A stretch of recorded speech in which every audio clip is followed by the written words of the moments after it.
प्यारे दोस्तों नमस्कार। मैं युद्धवेंद्र सर पॉलिटी की इस ऑनलाइन कक्षा में आपका एक बार फिर से हार्दिक स्वागत और अभिनंदन करता हूं। वर्दी बैच के तहत पिछली क्लास में हम लोग पढ़े थे कि संविधान का प्रस्तावना क्या है और संविधान की विशेषताओं के बारे में। आज की क्लास में पढ़ना है संविधान के भाग और अनुसूचियों के बारे में। संविधान की भाग और अनुसूचियों से जितने भी क्वेश्चन उठते होंगे वो सब कुछ आप लोगों को मिलने वाला है। बस आप लोग अच्छे से पढ़ते हुए चलना। पहला है कि भारतीय संविधान की भागों की संख्या कितनी है। भारतीय संविधान में भागों की संख्या कितनी है? तो जब हमारा संविधान बना हुआ था, जिस समय पर संविधान बन करके तैयार हुआ, उस समय भागों की संख्या थी 22। याद रखना, कब बन करके तैयार हुआ था? 26 नवंबर 1949 को।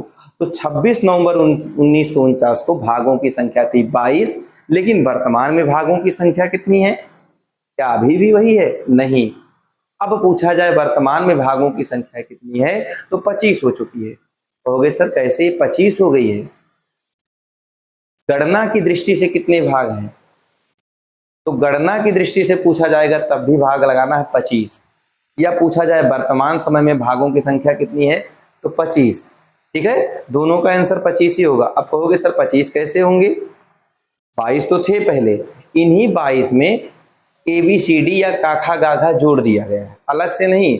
जैसे 9 का जोड़ दिया गया, 9 खा जोड़ दिया गया, 14 का जोड़ दिया गया है, 4 का जोड़ दिया गया है। ठीक है, तो इस प्रकार से 4 तो था ही पहले से, उसमें 1 का जोड़ दिया गया। 9 पहले से था, 9 का जोड़ दिया गया, 9 खा जोड़ दिया गया। 14 पहले से था, 14 का जोड़ दिया गया। ठीक है, इस प्रकार कहोगे सर अगर 22 थे तो 22 में अगर हम 4 जोड़ देंगे, 22 तो पहले से थे, और 4 कौन कौन से जोड़ दे रहे हैं? एक तो 4 का और दूसरा 9 का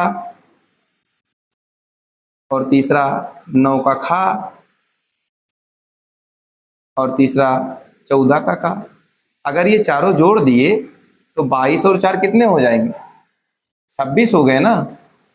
लेकिन हमने कहा कि वर्तमान समय में जो भागों की संख्या है वो केवल कितनी है? 25 ही है। तो कहोगे सर 26 क्यों आ रहे हैं? तो एक भाग ऐसा है जो 7वां संविधान संशोधन जब होता है उसके तहत 1956 में हटा दिया जाता है। वह कौन सा भाग है?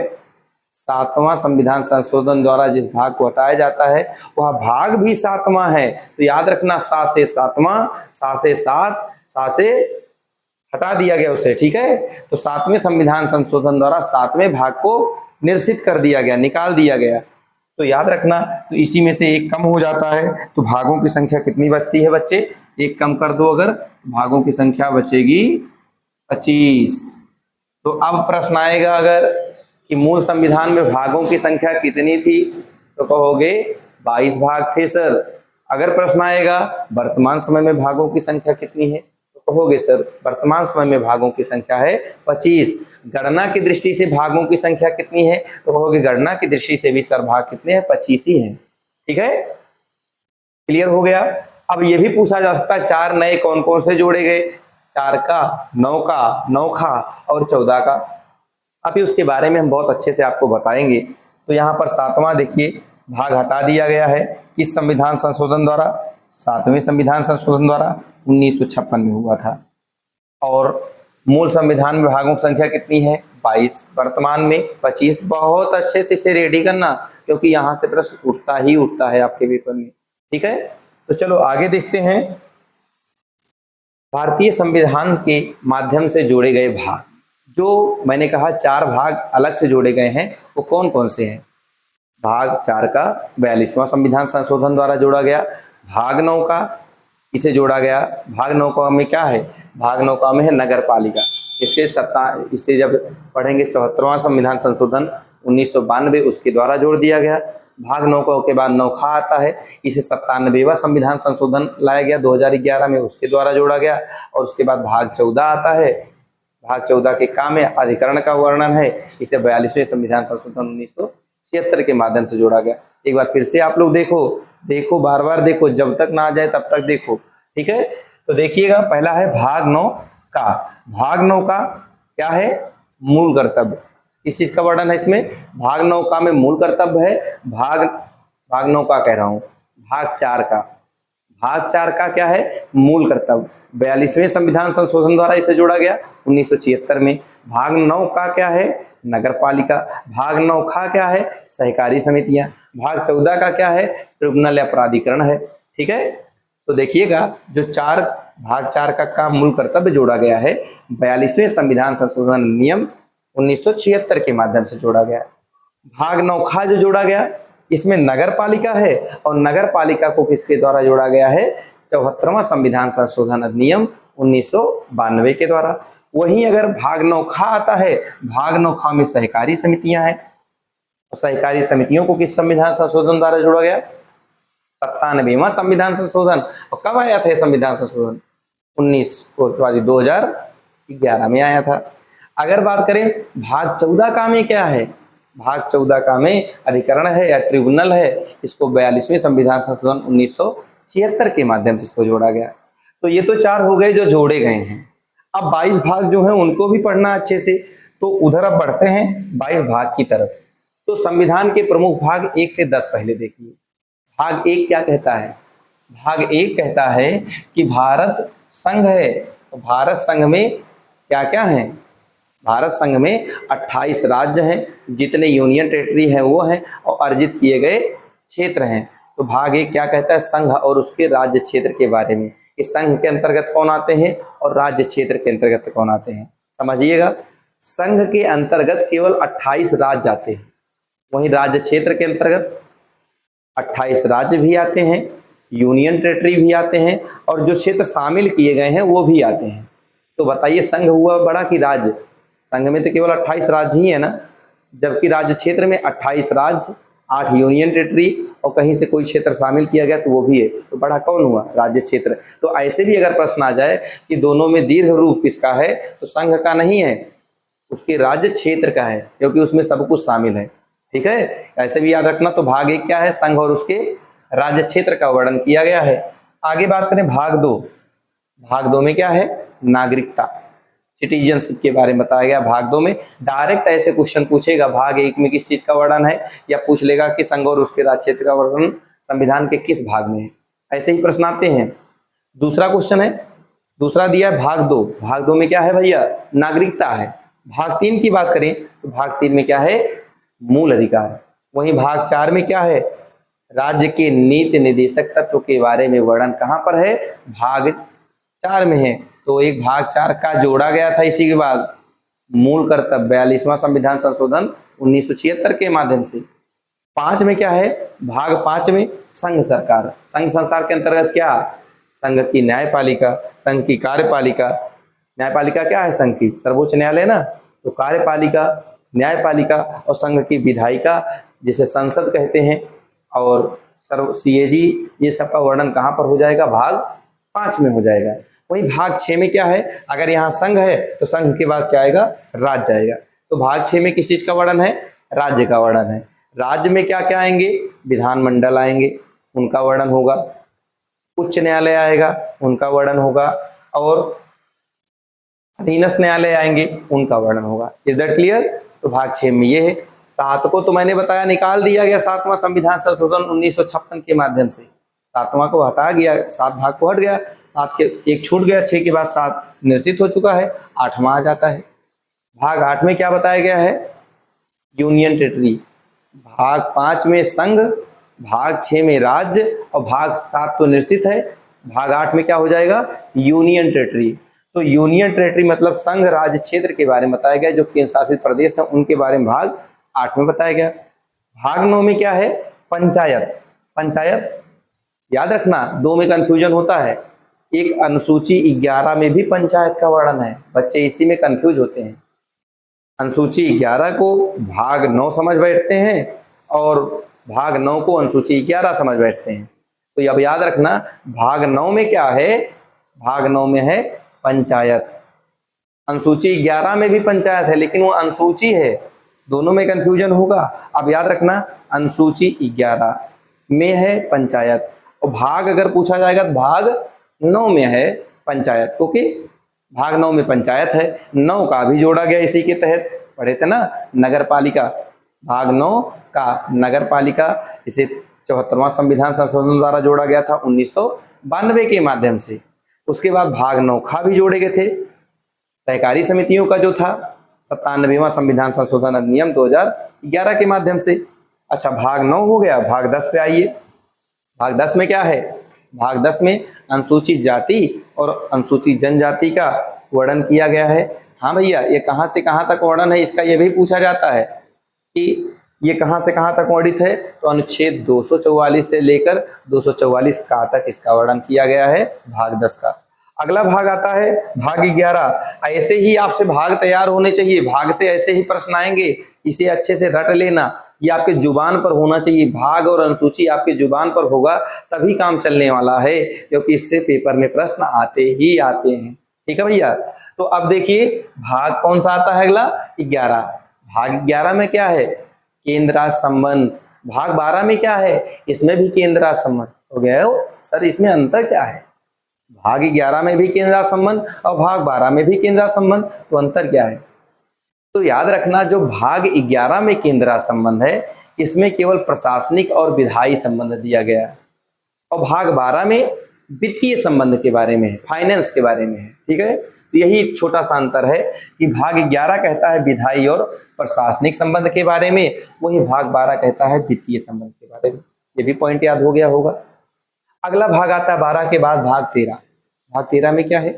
व्यापार और वाणिज्य के बारे में चर्चा किया गया है कि व्यापार और वाणिज्य कैसा होना चाहिए। ये कहाँ से प्रेरित है? ऑस्ट्रेलिया से प्रेरित है।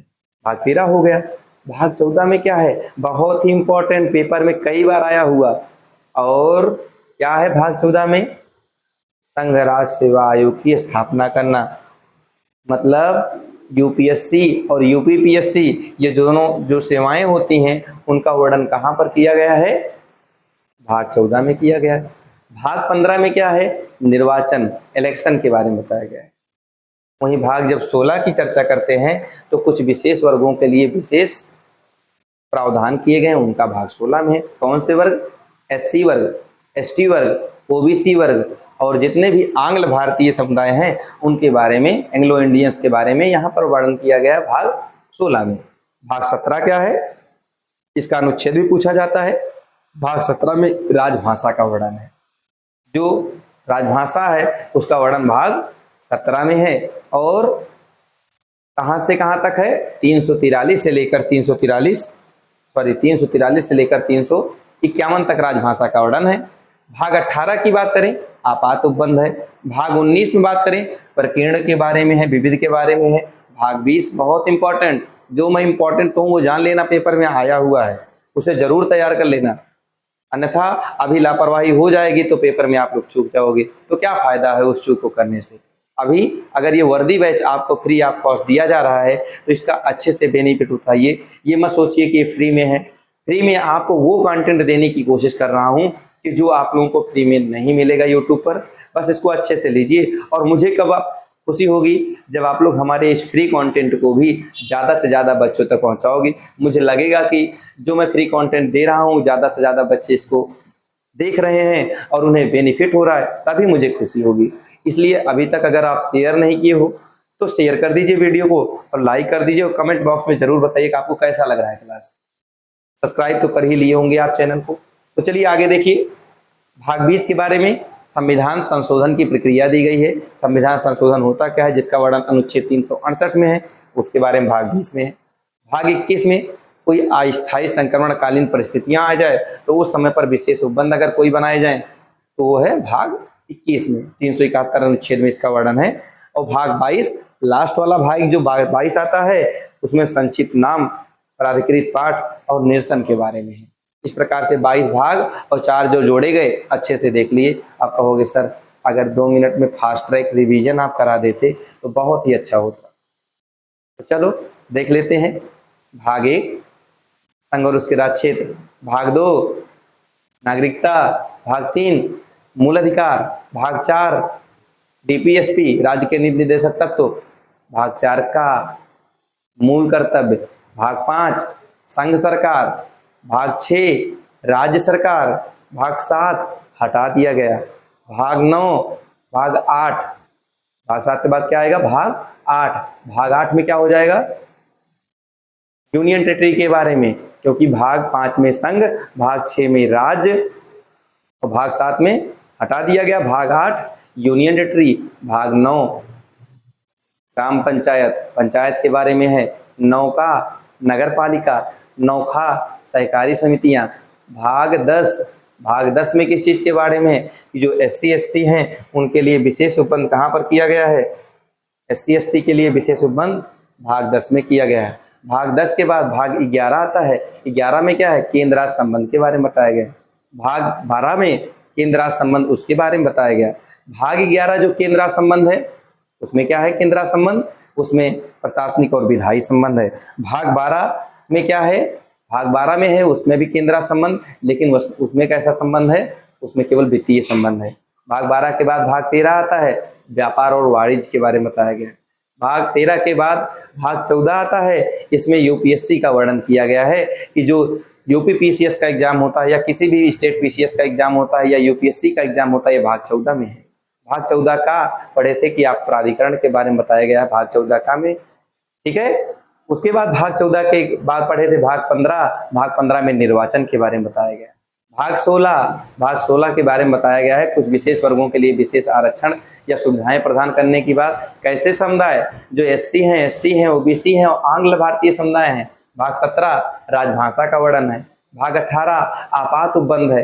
भाग 19 प्रकीर्णन के बारे में। भाग 20 संविधान संशोधन के बारे में। भाग 21 संक्रमणकालीन परिस्थितियों में विशेष उपबंध किया गया है। भाग 22 संक्षिप्त नाम और इन सब के बारे में वर्णन कहाँ पर है, भाग 22 में। तो इस प्रकार से जो भाग थे वो आप लोगों ने बहुत अच्छे से पढ़ लिए। अब आपको पढ़ने की जरूरत है कि भाग के बाद अगला पढ़ेंगे अनुसूचियों के बारे में। अनुसूचियों को भी देखना है, बस 1 मिनट का इंतजार कीजिए, उसे बताते हैं कि अनुसूचियां कौन कौन सी हैं। आइए अब देखते हैं कि संविधान की जो अनुसूचियां हैं उनके बारे में। भाग तो आप लोगों को अच्छे से रेडी हो गया होगा, अब अनुसूचियों को भी देख लो जल्दी से। अनुसूचियां कौन कौन से हैं, भाग में कितने भाग थे, 22 भाग। वर्तमान में कितने भाग हैं, 25 भाग। गणना की दृष्टि से कितने भाग हैं, 25 भाग। तो अब अनुसूचियों भी ऐसे भी आपके भी टंग पे जुबान पर एकदम रटा होना चाहिए भाग और अनुसूचियां। तो अनुसूचियों को भी देखिए, अगर मूल संविधान में अनुसूचियों की संख्या कहे कितनी है, तो मूल संविधान में अनुसूचियों की संख्या कितनी थी, 8 थी। वर्तमान में अनुसूचियों की संख्या कितनी है, 12 हो गई है। तो कहोगे 4 अनुसूचियां सर और कौन कौन सी जुड़ गई हैं, भाग 8 अनुसूची 8 के बाद अनुसूची 9, अनुसूची 10, अनुसूची 11 और अनुसूची 12, 4 अनुसूचियां बाद में जोड़ दी गई हैं। तो अब अनुसूचियां कितनी हो गई हैं, 12 अनुसूचियां हो गई हैं। यदि प्रश्न आए वर्तमान में अनुसूचियों की संख्या कितनी है, तो कहोगे 12 अनुसूचियां हैं। यदि प्रश्न आए कि मूल संविधान में कितनी अनुसूचियां थी, तो 8 अनुसूचियां थी। जो जोड़ी गई वो कौन कौन सी हैं, पहला तो अनुसूची 9 है। अनुसूची 9 में क्या था, भूमि सुधार है। भूमि सुधार को अनुसूची 9 को इस संविधान संशोधन द्वारा जोड़ा गया, प्रथम संविधान संशोधन जो कि 1951 में हुआ था उसके द्वारा अनुसूची 9 को जोड़ा गया। अनुसूची 10 जो है इसमें दल बदल के बारे में है, 52वां संविधान संशोधन लाया गया। कब, 1985 में इसके द्वारा जोड़ा गया दल बदल को। अनुसूची 10 के बाद अनुसूची 11 आता है। अनुसूची 11 में 73वां संविधान संशोधन द्वारा 1992 में जोड़ा गया, जिसमें क्या है, ग्राम पंचायत के बारे में है। अनुसूची 12 में 74वां संविधान संशोधन 1992 में आता है और इसको 12वीं अनुसूची जोड़ दिया जाता है, जिसमें नगर पालिका का वर्णन है। तो अब चलिए अच्छे से देख लेते हैं कौन कौन सी अनुसूचियां हैं। यदि अनुसूची से क्वेश्चन आएगा तो कैसा क्वेश्चन आएगा, जस्ट 1 मिनट वेट कीजिए, मैं बताता हूं अनुसूची से किस तरीके से क्वेश्चन आते हैं।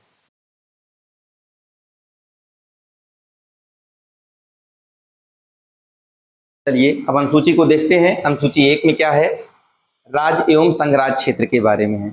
मतलब जैसे आप भाग 1 में पढ़े थे राज्य एवं उसके क्षेत्र, वो राज्य एवं उसके क्षेत्र थे। यहाँ पर क्या बताया गया है कि अनुसूची 1 में राज्य उसके राज्य क्षेत्र के बारे में बताया गया कि राज्य का नाम क्या होगा या राज्य में क्या क्या शामिल होंगे, ये सब वर्णन कहाँ पर है, अनुसूची 1 में है। वहीं अगर अनुसूची 2 की बात करें तो अनुसूची 2 में क्या है, वेतन के बारे में है। वेतन किसका, वेतन जितने भी पदाधिकारी हैं, जितने भी महत्वपूर्ण पद हैं, उनके वेतन के बारे में अनुसूची 2 में है। अनुसूची 3 में शपथ का वर्णन है। कैसे याद रखोगे, शपथ में कितने वर्ड हैं, 3 वर्ड हैं। तो 3 शपथ तो किस अनुसूची में है, तीसरी अनुसूची में है। लेकिन 3 लोगों का जो शपथ है वो तीसरी अनुसूची में नहीं है। किसका किसका शपथ तीसरी अनुसूची में नहीं है, राष्ट्रपति का, राज्यपाल का और उपराष्ट्रपति का। तो कहोगे सर कहाँ पर है इनका शपथ, तो राष्ट्रपति का शपथ अनुच्छेद 60 में है। बहुत इंपॉर्टेंट है ये तीनों, याद रखना, ये तीनों बहुत इंपॉर्टेंट है। तो राष्ट्रपति का शपथ की बात करें तो ये अनुच्छेद 60 में है।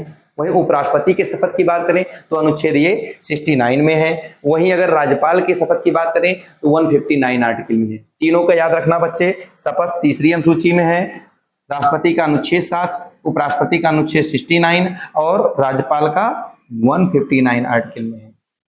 तो ये तो हो गया तीसरी अनुसूची में शपथ। अनुसूची 4 में क्या है?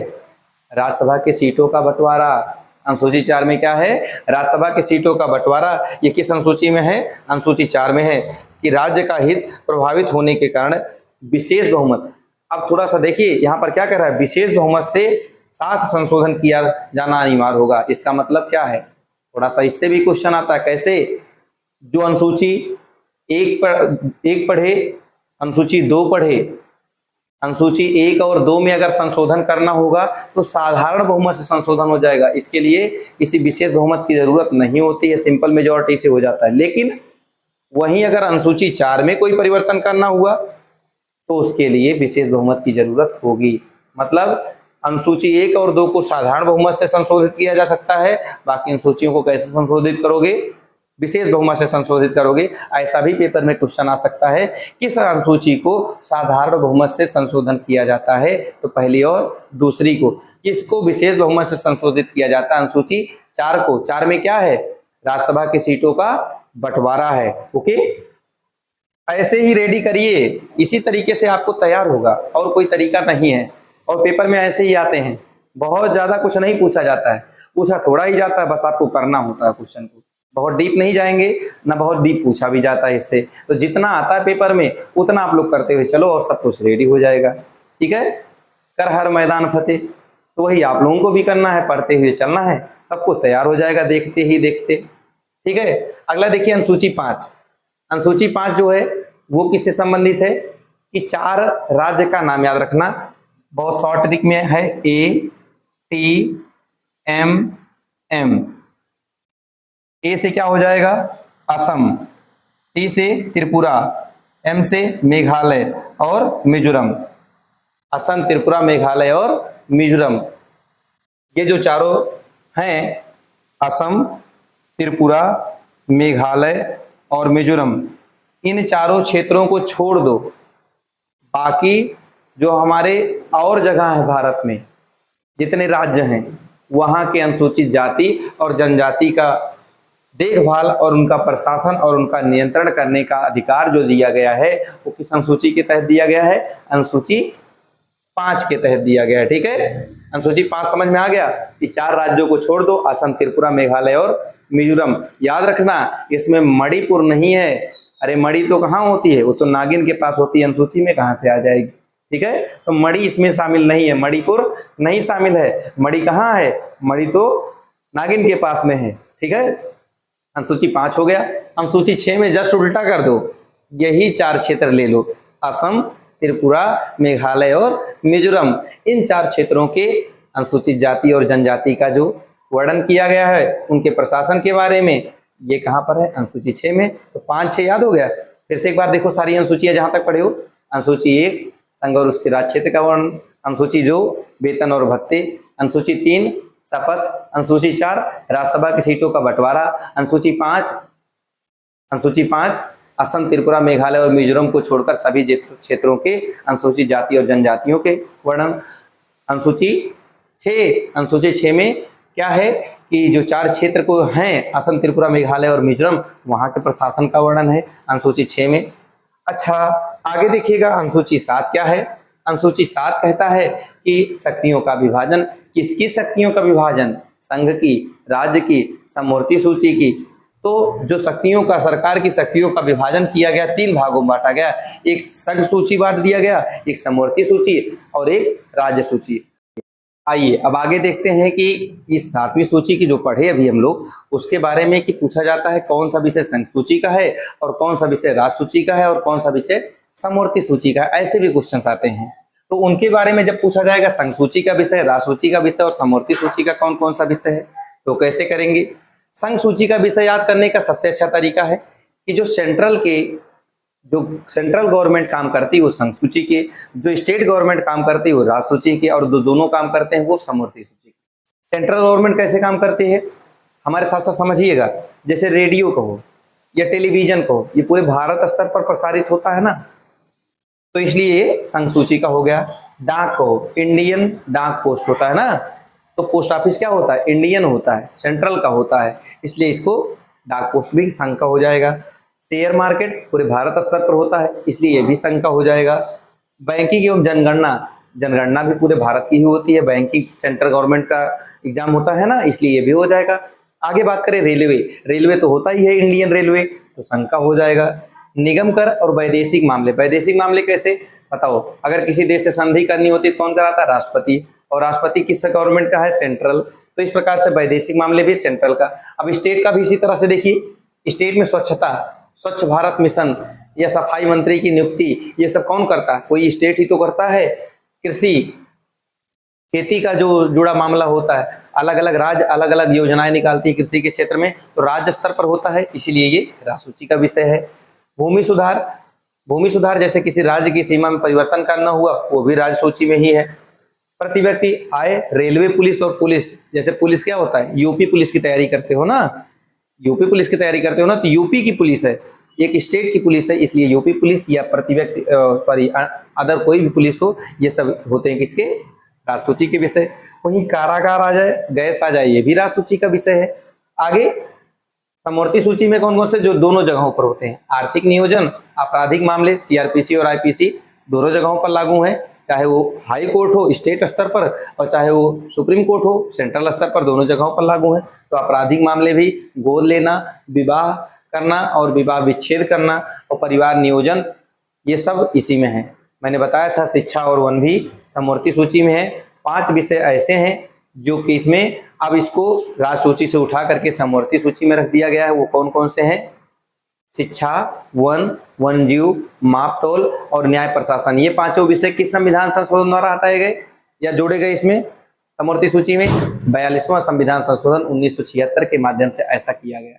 अच्छा ठीक है, उसके बाद आता है अवशिष्ट शक्तियां, जो इन तीनों सूचियों में नहीं है उसको कहाँ रख दिया गया, मतलब ना वो संघ सूची में, ना राज्य सूची में, ना समवर्ती सूची में कोई विषय, तब उसको एक अलग सूची बना दी गई, अवशिष्ट सूची। और इस अवशिष्ट सूची को किस संविधान संशोधन द्वारा जोड़ा गया, 42वें संविधान संशोधन द्वारा। कहां से लिया गया ये प्रावधान, कनाडा से लिया गया यह प्रावधान। किसे रखा जाता है, जो तीनों सूचियों में ना हो उन्हें रखा जाता है। किस अनुच्छेद में वर्णित है ये अवशिष्ट सूची, तो 248 अनुच्छेद में वर्णित है अवशिष्ट सूची। अच्छा, और बात करें अगर हम लोग इसके बारे में तो थोड़ा समझिएगा, कानून इस पे कौन बनाता है अवशिष्ट सूची पर, संसद। ये एकात्मक लक्षण है, क्योंकि इस पे संसद कानून बनाता है, राज्य विधानमंडल बनाता ही नहीं, तो ये एकात्मक लक्षण हो गया ना। ठीक, तो 5 विषय क्लियर हो गए कौन कौन से 42वें संविधान संशोधन द्वारा जोड़े गए, फिर से देख लो, शिक्षा, वन, वन्यजीव, मापतौल और न्याय प्रशासन। ओके, ये भी पूछे जाते हैं। आगे देखिएगा 8वीं अनुसूची राजभाषा है। हमारे यहाँ पर राजभाषाएं कितनी है वर्तमान में, 22 राजभाषाएं हैं। पहले कितनी थी मूल संविधान में, 14 राजभाषाएं थी। कौन कौन सी नहीं जोड़ी गई, 15वीं राजभाषा सिंधी जोड़ी गई, किस संविधान संशोधन द्वारा, 21वां संविधान संशोधन 1967 के द्वारा। फिर 16, 17, 18 भाषा जोड़ी गई, 71वें संविधान संशोधन जो कि कब हुआ था, 1992 में, इसके द्वारा। नमक जोड़ा गया, नेपाली, मणिपुरी, कोंकणी। फिर 92वां संविधान संशोधन 2003 होता है, इसके द्वारा बोर्ड मास को जोड़ा जाता है। ठीक है, बोडो, डोंगरी, मैथिली और संथाली। जरा समझिएगा इस चीज को जो बताना चाहते हैं हम। 21वां संविधान संशोधन कब हुआ था, 1967, इसके द्वारा एक भाषा जोड़ी गई, सिंधी, 21वें के द्वारा। 14 तो मूल संविधान में थी, अब 22 में, तो 22 कैसे पूरे होते हैं वही देखना। 15वां जोड़ दिया गया सिंधी को, इस संविधान संशोधन 21वां। उसके बाद 71वें संविधान संशोधन 1992 के द्वारा 3 भाषाएं जोड़ी गई, नेपाली, मणिपुरी और कोंकणी को जोड़ी गई। ये तीनों भाषाएं जो जोड़ी गई, नेपाली, मणिपुरी और कोंकणी, इसको याद करने का ट्रिक है नमक, नमक, नेपाली, मणिपुरी और कोंकणी। फिर 92वां संविधान संशोधन होता है 2003 में, 4 नई भाषाएं जोड़ी जाती हैं, बोडो, डोंगरी, मैथिली और संथाली। इसका क्या ट्रिक है याद करने का, बोर्ड मास, बी से बोडो, डी से डोंगरी, एम से मैथिली और एस से संथाली। तो 4 भाषाएं जोड़ी गई थी, बोडो, डोंगरी, मैथिली और संथाली। बोर्ड मास से इसको याद कर लेना। ओके, 92वें संविधान संशोधन द्वारा ऐसा किया गया। अब आगे देखिए, 8वीं अनुसूची के बाद अगली अनुसूची आती है 9वीं अनुसूची। 9वीं अनुसूची भूमि सुधार से संबंधित है, न्यायिक पुनर्लोकन की बात इसी में किया गया है, तो 9वीं अनुसूची भी आपको याद होना चाहिए बच्चे। अच्छा ठीक है, उसके बाद केशवानंद भारती केस एक होता है, कब? 1973 में 24 अप्रैल को। 24 अप्रैल केशवानंद भारती केस के बाद कहा गया क्या कि सर्वोच्च न्यायालय ने आधारभूत ढांचे का सिद्धांत दिया और भविष्य लक्षी जो प्रभाव है इसे लागू किया और भूतलक्षी प्रभाव से नहीं। कहने का मतलब यह भूमि सुधार कब जोड़ा गया?